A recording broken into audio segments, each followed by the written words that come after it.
एक लाइन की खबर तो ये है कि कांग्रेस के आला कमान ने छठवीं बार के विधायक वीडी सतीशन के नाम पर मुहर लगा दी। वो अब कांग्रेस विधायक दल के नेता हैं, केरल के मुख्यमंत्री डेजिग्नेट हैं, यानी केरल के अगले मुख्यमंत्री वही होंगे। पर राजनीति में सब कुछ एक पंक्ति में होता नहीं है। आज हम आपको इस वीडियो में विस्तार से बताएंगे कि 10 दिनों की जद्दोजहद के बाद वीडी सतीशन के नाम पर मुहर कैसे लगी। पार्टी के संगठन महासचिव और अल्पुजा से सांसद केसी वेणुगोपाल इस रेस में कैसे पिछड़ गए, जबकि 62-63 में 46 से ज़्यादा विधायक उनके हक में थे।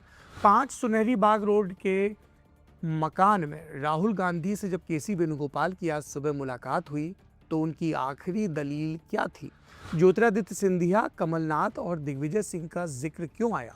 राहुल गांधी ने जब नाराज नेता रमेश चन्नीथला से बातचीत की तो उधर से क्या जवाब मिला? और एके एंटनी ने फोन पर गांधी परिवार को क्या सलाह दी? नमस्कार, सौरभ द्विवेदी नाम है हमारा और आप देख रहे हैं इंडियन एक्सप्रेस हिंदी। इस पूरे आख्यान को हम 3 अंतरालों में बांटेंगे, आदि, मध्य और अंत। शुरुआत कहाँ से होती है? 2020 की 21 की निराशाओं से होती है।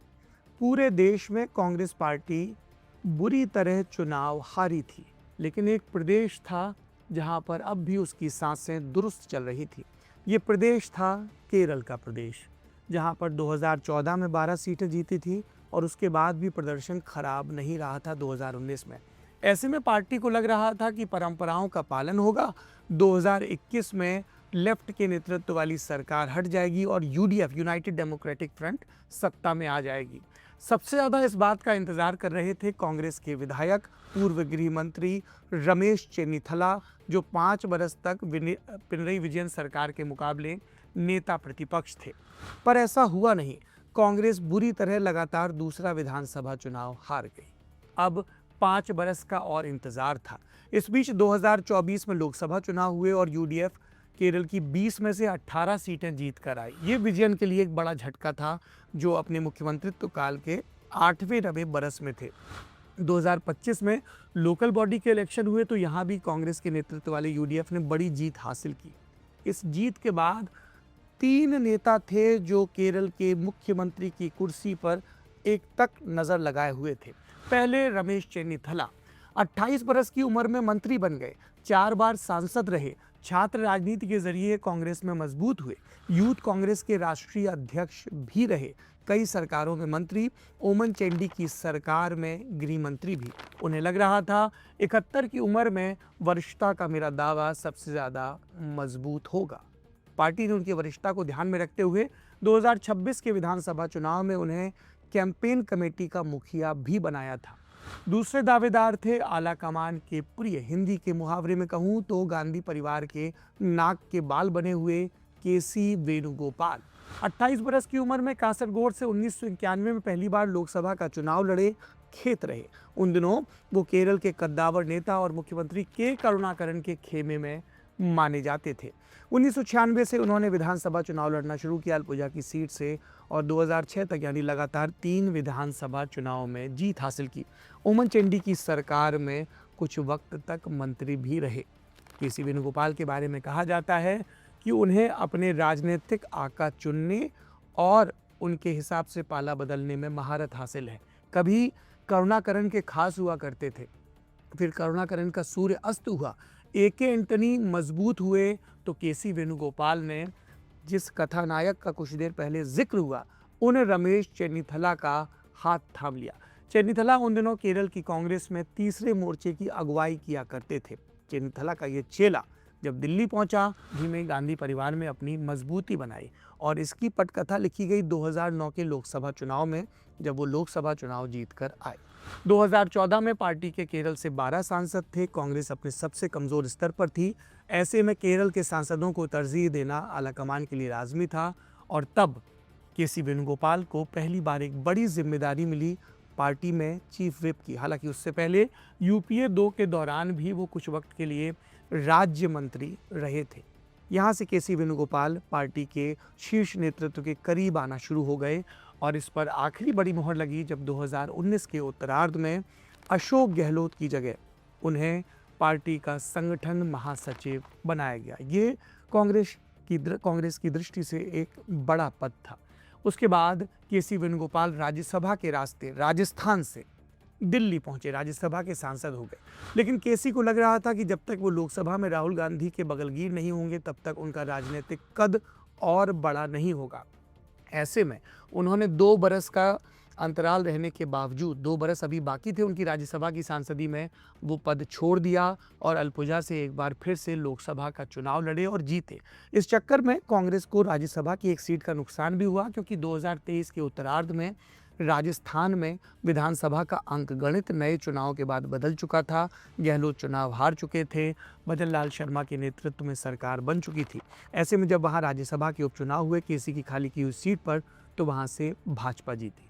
ये थे दावेदार नंबर 2, जो बहुत मुतमईन थे क्योंकि पार्टी में उनकी चल रही थी। केरल में जब सनी जोसेफ को प्रदेश अध्यक्ष बनाया गया तो वो केसी वेणुगोपाल के आदमी कहे गए। कार्यकारी अध्यक्ष बनाए गए तो वो भी केसी की कोर टीम से थे। विधायकों के टिकट वितरण में भी सबसे ज़्यादा उनकी चली और उन विधायकों के दावेदारी के भामाशाह भी केसी वेणुगोपाल थे, यानी वित्तीय मदद भी खूब मिली। दावेदार नंबर 2। दावेदार नंबर 3 थे वीडी सतीशन। एर्नाकुलम से आते हैं, 6वीं बार के विधायक हैं और पिछले 5 बरस से नेता प्रतिपक्ष थे। ये भी बाकी नेताओं की तरह छात्र राजनीति से आते हैं, एनएसयूआई के राष्ट्रीय सचिव भी रहे हैं। ओमन चंडी की सरकार में इनकी मंत्री पद की दावेदारी थी, लेकिन तब पैरवी करने वाले दुरुस्त नहीं थे। पिछले 5 बरस से नेता प्रतिपक्ष थे और जोरदार मुकाबला कर रहे थे पिनरई विजयन का विधानसभा के भीतर। ये विधानसभा ही थी जिसने पहली बार सतीशन को लाइमलाइट दिलाई थी, क्योंकि वो अपने पहले विधायकी के दौरान ही लेफ्ट की सरकार की मुखालफत करते हुए अवैध लॉटरी का जोरदार ढंग से मुद्दा उठाकर केरल की मीडिया में छाए थे। बहरहाल पिछले 5 बरस उन्होंने पिनरई के दावों की इतनी पड़ताल की कि सीपीएम ने बाकायदा उनको टारगेट करते हुए एक अभियान चलाया जिसका शीर्षक था लायर सतीशन, यानी सतीशन झूठे हैं। लेकिन जितनी दफ़ा सत्तारूढ़ दल ने उनको निशाने पर लिया, उतनी दफ़ा सतीशन ये सोचकर मुस्कुराए कि वो स्पॉटलाइट में आ रहे हैं। सतीशन ने इस बरस की शुरुआत में, फरवरी के महीने में ठीक कहें तो, पूरे राज्य में एक यात्रा निकाली और पिनरई विजयन सरकार के खिलाफ एंटी इनकम्बेंसी के मुद्दे को जोरदार ढंग से भुनाने की कोशिश की।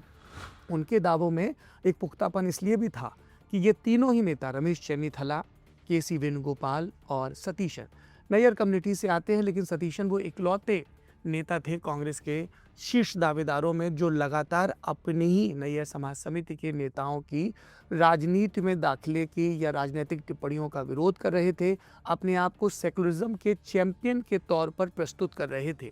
और ये बात कांग्रेस से ज़्यादा यूडीएफ के उनके सहयोगी दल इंडियन यूनियन मुस्लिम लीग को पसंद आ रही थी। और ये IUML फैक्टर बहुत इंपॉर्टेंट है, बहुत महत्वपूर्ण है, जिसके बारे में हम आपको बताएंगे। आप तीनों कथानायकों से मिल लिए, इन सब ने जोरदार मेहनत की। चेन्नीथला कैंपेन कमेटी के मुखिया, AICC के जनरल सेक्रेटरी, ऑर्गेनाइजेशनल इंचार्ज केसी वेणुगोपाल और नेता प्रतिपक्ष VD सतीशन। सबको इंतजार था 4 मई को आ रहे नतीजों का। 140 सीटों का नतीजा। UDF ने अभूतपूर्व जीत हासिल की, 102 सीटें जीती। कांग्रेस 63 सीटों पर पहुंची। इन नतीजों से सबसे ज़्यादा सतीशन को तसल्ली मिली। वजह था उनका एक बयान जो तमाम विरोधियों ने नत्थी कर रखा था कि अगर कुछ उलटफेर हुआ तो सबसे ज़्यादा चिढ़ाने में काम आएगा। सतीशन का ये बयान चुनाव के पहले का था, जिसमें उन्होंने ताल ठोक कर कहा कि यदि UDF 100 से कम सीटें जीतती है 140 में, तो मैं राजनीति से संन्यास ले लूँगा। जाहिर सी बात है कि 102 सीटों के बाद सतीशन का दावा दुरुस्त पाया गया। 4 मई को नतीजे आए। उसके बाद 7 मई को केरल की राजधानी तिरुवनंतपुरम में पहुंचते हैं कांग्रेस के दिल्ली से 3 नेता, केरल की पार्टी इंचार्ज दीपा दास मुंशी और 2 ऑब्जर्वर, नाम अजय माकन और मुकुल वासनिक। इन्होंने एक एक करके विधायक दल से सम्मति लेनी शुरू की। सूत्रों के मुताबिक 63 में से 46 विधायकों ने पार्टी के संगठन महासचिव और अल्पुजा से सांसद केसी वेणुगोपाल के हक में अपनी मुहर लगाई। 9 विधायक सतीशन के पक्ष में थे और बहुत कम 2-4 विधायक रमेश चेन्नीथला के साथ थे। लेकिन प्रकट तौर पर क्या बताया गया? वही जिसकी रवायत है कि कांग्रेस के विधायक दल ने सर्वसम्मति से कांग्रेस के राष्ट्रीय अध्यक्ष को अपना नेता चुनने का अधिकार मुहैया करवाया है। इस सम्मति के पत्र के साथ तीनों नेता वापस आ गए। 2 दिन बाद 9 मई के रोज राहुल गांधी ने तीनों दावेदारों को दिल्ली तलब किया। इसकी फौरी वजह क्या थी?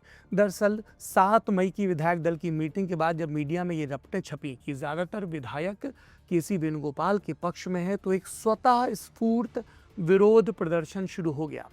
विधायकों को, जिसमें शफी शामिल हैं, जिसमें जोसेफ शामिल हैं, घेरा गया। उनकी कृतज्ञता की यात्राओं को बीच में रुकवा दिया गया। कार्यकर्ताओं ने कहा कि आपको यहाँ से चुनकर इसलिए नहीं भेजा कि वहाँ तिरुवनंतपुरम में जाकर आप केसी के हक में अपना हाथ उठाने लगे। सोशल मीडिया पर कैंपेन शुरू हो गए जिसमें विधायकों को टैग किया जाने लगा। केसी वेणुगोपाल और उनके समर्थक, जिसमें सुनील कन्नुगोलू भी शामिल हैं, रणनीतिकार, उन्होंने दिल्ली में ये दलील दी कि ये सब ऑर्केस्ट्रेटेड है, ऑर्गेनिक नहीं है, स्वतः स्फूर्त नहीं है। पार्टी आलाकमान राहुल गांधी ने, नेता प्रतिपक्ष ने जब इन तीनों नेताओं को दिल्ली बुलाया तो एक पंक्ति की हिदायत दी कि गलियों में चल रहे इन प्रदर्शनों को बंद करवाइए। पार्टी तब तक व्यस्त थी तमिलनाडु के राजनीतिक संकट में अपनी नए सिरे से भूमिका तलाशने में। पार्टी में एक बड़ा वर्ग था, प्रवीण चक्रवर्ती के नेतृत्व वाला या मणिकम टैगोर के नेतृत्व वाला, जो कह रहा था कि हमें विजय की पार्टी के साथ जाना चाहिए। लेकिन ओल्ड गार्ड प्रिवेल्ड और कहा गया कि हमें डीएमके के साथ रहना चाहिए। लेकिन नतीजों के बाद प्रवीण चक्रवर्ती और मणिकम टैगोर सही साबित हुए। ऐसे में कांग्रेस को लगा कि बहुमत से कुछ सीटों के पहले ठिठक गए विजय के साथ रहा जाए। आलाकमान यहाँ व्यस्त था। केरल में लोग अगले मुख्यमंत्री का इंतजार कर रहे थे और सोशल मीडिया और ज़मीन और पोस्टर और होर्डिंग पर सतीशन के पक्ष में लामबंदी बढ़ती जा रही थी। लेकिन केसी को लग रहा था कि रवायत तो एक ही है कि विधायक दल में जिसका बहुमत है उसको ही सत्ता की चाबी सौंपी जाएगी। तमाम दावेदारियों के बीच इंतज़ार की सघनता अपनी पूर्णता को पाती है 14 मई की सुबह। 5 सुनहरी बाग रोड पर स्थित राहुल गांधी के मकान में राहुल गांधी मौजूद थे और मौजूद थी केरल से, वायनाड से सांसद और पार्टी की महासचिव प्रियंका गांधी। यहाँ पर केसी वेणुगोपाल को तलब किया जाता है। इससे पहले मुनादी हो चुकी थी कि दोपहर 1 बजे कांग्रेस के विधायक दल की तिरुवनंतपुरम के इंदिरा भवन में मीटिंग होगी और उससे भी पहले कांग्रेस के राष्ट्रीय अध्यक्ष मल्लिकार्जुन खड़गे के 10 राजाजी मार्ग स्थित आवास पर पहुंच चुके थे जयराम रमेश, दीपा दास मुंशी, अजय माकन और मुकुल वासनिक।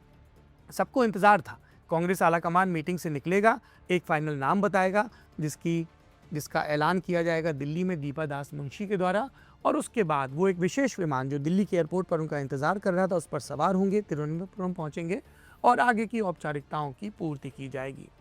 मीटिंग कुछ लंबी खिंच गई, 2 से ढाई घंटे तक, जब गांधी परिवार ने केसी वेणुगोपाल को सूचित किया कि सहयोगी दलों का दबाव है, कार्यकर्ताओं का दबाव है, ज़्यादातर नेताओं की ये राय है, विधायक दल की नहीं, नेताओं की ये राय है कि इस मांग को अनसुना ना किया जाए, इसलिए हम वीडी सतीशन के पक्ष में हैं। तो केसी वेणुगोपाल ने इस फैसले से नाइत्तेफाकी जताई। उन्होंने दलील दी कि हमने हमेशा विधायक दल में बहुमत का मान रखा है। हालांकि इसके अपवाद भी हैं। मसलन पंजाब का मामला लीजिए, जहां पर 2021 में जब कैप्टन अमरिंदर सिंह ने इस्तीफा दिया तो ज़्यादातर विधायक चाहते थे कि सुनील जाखड़, जो अब भाजपा के नेता हैं, वो विधायक दल का नेतृत्व करें, यानी पंजाब के अगले मुख्यमंत्री बने। लेकिन तब आलाकमान ने चरणजीत सिंह चन्नी को नेता नियुक्त किया, वो मुख्यमंत्री बने, पंजाब के पहले दलित मुख्यमंत्री। ऐसे कई और उदाहरण थे। लेकिन केसी वेणुगोपाल ने किसका जिक्र किया? उन्होंने जिक्र किया 2018 के मध्य प्रदेश का, जब ज़्यादातर विधायक कमलनाथ के पक्ष में थे। दिग्विजय सिंह भी उनके साथ लामबंद हो गए थे और तब पार्टी ने ज्योतिरादित्य सिंधिया की दावेदारी को किनारे रखते हुए कमलनाथ को मुख्यमंत्री बनाकर मध्य प्रदेश भेजा था। लेकिन केसी वेणुगोपाल की ये तमाम दलीलें काम नहीं आई। दिल्ली को लेकर उनकी आश्वस्ति अधूरी साबित हुई और राहुल गांधी ने स्पष्ट शब्दों में कहा वीडी सतीशन ही विधायक दल के नेता होंगे। लेकिन अभी एक फ़ोन कॉल बाकी थी। ये फ़ोन कॉल की गई रमेश चेन्नीथला को, जो केरल में थे, अपनी बारी का इंतज़ार कर रहे थे। राहुल गांधी ने लंबी बातचीत की खुद रमेश चेन्नीथला से और उन्हें आश्वस्त करने की कोशिश की कि नई सरकार में आपके राजनीतिक हितों का, आपके प्रतिनिधित्व का भरपूर ख्याल रखा जाएगा। लेकिन हर नेता आलाकमान के आश्वासन से मुतमईन नहीं होता है। रमेश चेन्नीथला नाराज बताए जा रहे हैं। और हम ये बात क्यों कह रहे हैं? क्योंकि देर शाम जब विधायक दल की तिरुवनंतपुरम में मीटिंग हुई तो रमेश चेन्नीथला का समर्थन वाला खत तो पहुंचा, वो खुद नहीं पहुंचे। जब सब फोन कॉल निपट गए तो पार्टी के ऑब्जर्वर्स को सूचित कर दिया गया फैसले के बारे में। इसके बाद प्रेस के कैमरे मुड़े। सबसे पहले जयराम रमेश बोले क्या कि सवाल जवाब नहीं लिए जाएंगे। फिर माइक मोड़ दिए गए पार्टी की केरल की प्रभारी दीपा दास मुंशी की तरफ। दीपा दास मुंशी ने अंग्रेजी में लिखित बयान पढ़ा और कहा कि पार्टी ने वीडी सतीशन को विधायक दल का नेता नियुक्त करने का फैसला किया है। Accordingly, the Congress President has held extensive discussions with the chairperson of the Congress Parliamentary Party, leader of the opposition in the Lok Sabha, the AICC observers who had met with the newly elected MLAs on May 7th, 2026, and many other leaders from the state, including MPs, former PCC presidents, have also been consulted.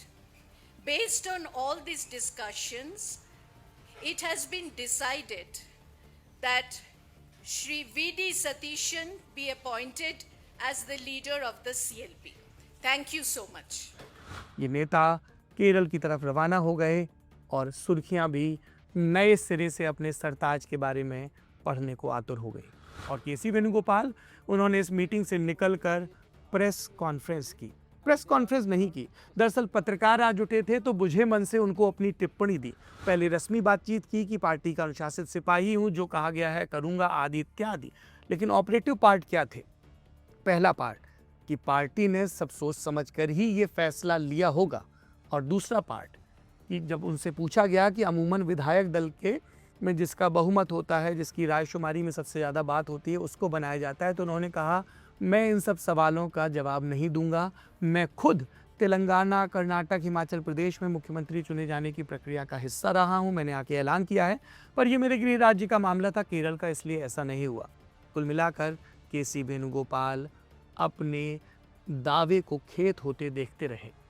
Limelight कहाँ गई? कैमरे कहाँ घूमे? कैमरे घूमे VD Satheesan की तरफ। जब वो इंदिरा भवन का रुख कर रहे थे तो समर्थक जयकार का नारा लगा रहे थे। सतीशन ने क्या कहा?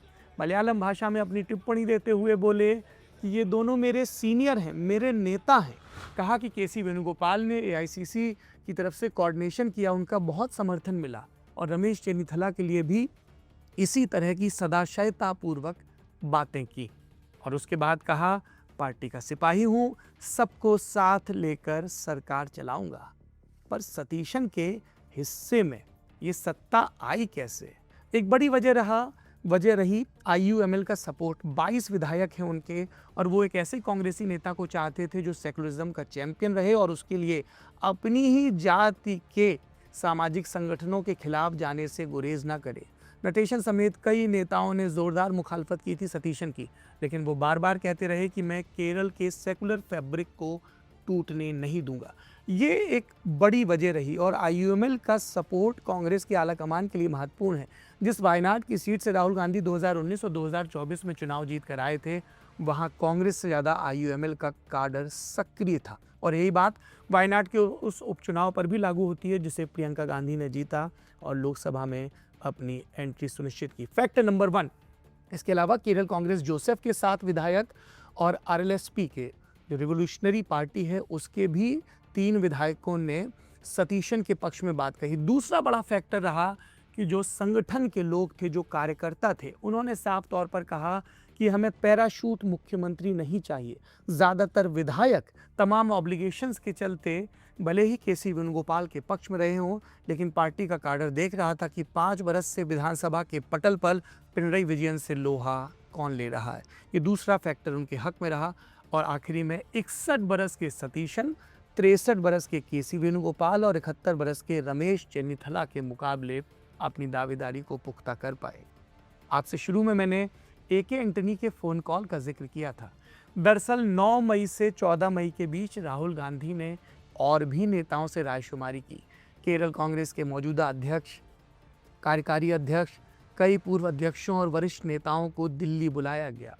सुधाकरन जैसे या के मुरलीधरन जैसे कई कद्दावर नेताओं ने साफ तौर पर कहा कि हमें पब्लिक सेंटीमेंट का ख्याल रखना चाहिए, ये ऑर्केस्ट्रेटेड नहीं है, स्वतः स्फूर्त है।